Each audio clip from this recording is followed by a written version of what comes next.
one of several folks claiming Master of the Universe status, even though that universe seems to be limited to Eternia, a barren wasteland of rocks sprinkled with technology and scary castles.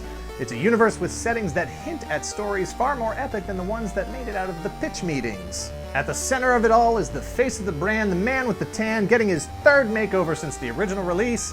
Hi, I'm Dan Larson, and this is Masters of the Universe Classics He-Man versus Masters of the Universe Classics 2.0 He-Man. Masters of the Universe Classics packaging echoed the design of the originals from 1982. That was the whole point of the Classics line, recreating the originals with today's action figure design and manufacturing technologies for the now adult collectors.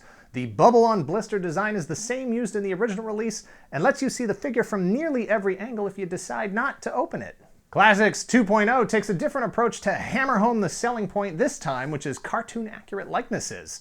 One look at the box immediately evokes the look and feel of the cartoon.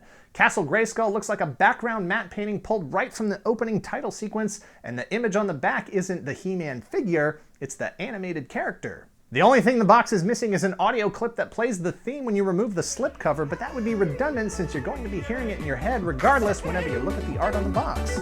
Unfortunately, while there are windows at the top of the box allowing light to enter through Castle Greyskull's eyes, it's still very dark inside and makes it hard to see the figure if you don't want to open it. Not to mention the net result is a bunch of boxes that look exactly the same with their slipcovers on when the line is fully released. But the 2.0 box is really so much prettier, and since it's a box instead of a bubble-on blister, you can easily take the figure out and replace it whenever you want, so 2.0 wins round one.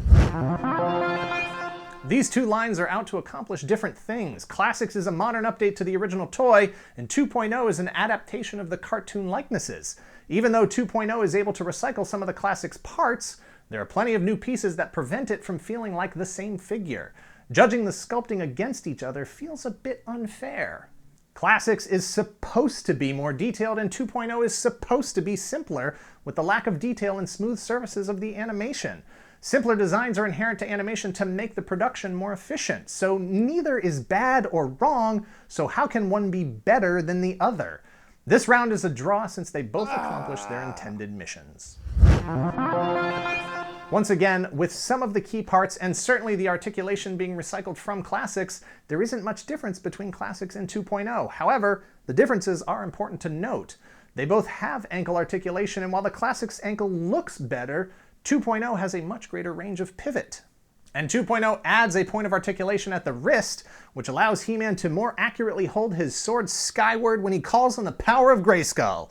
2.0 wins this round by a wrist.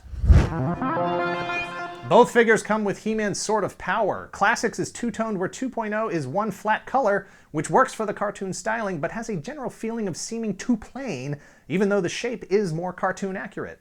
And while 2.0 comes with a stand for the Power Sword molded to look like a part of Castle Greyskull, Classics comes with He-Man's trademark shield and battle axe and a half Power Sword just like the original did. There's no question this round that Classics gets the point. Both of these figures were initially exclusive to Mattel's subscription-based Collectors Club, with limited amounts made available in their shop after subscription orders were filled. Classics did have a longer run of availability, so there are certainly more figures out on the market. However, he has still managed to increase in value and currently tracks around the same $100 to $125 price as the newly released 2.0 version. It's possible that the 2.0 version could come down in price in the near future if Mattel releases more pieces. For now, it's going to cost you around the same dollars for either figure, so this round is a draw as well. Classics did a lot for keeping the Masters of the Universe brand alive and viable for Mattel. In the end, it ran longer than the original line, both in terms of years and number of figures, but with a very narrow margin that really comes down to whether you want more detail or cartoon accuracy.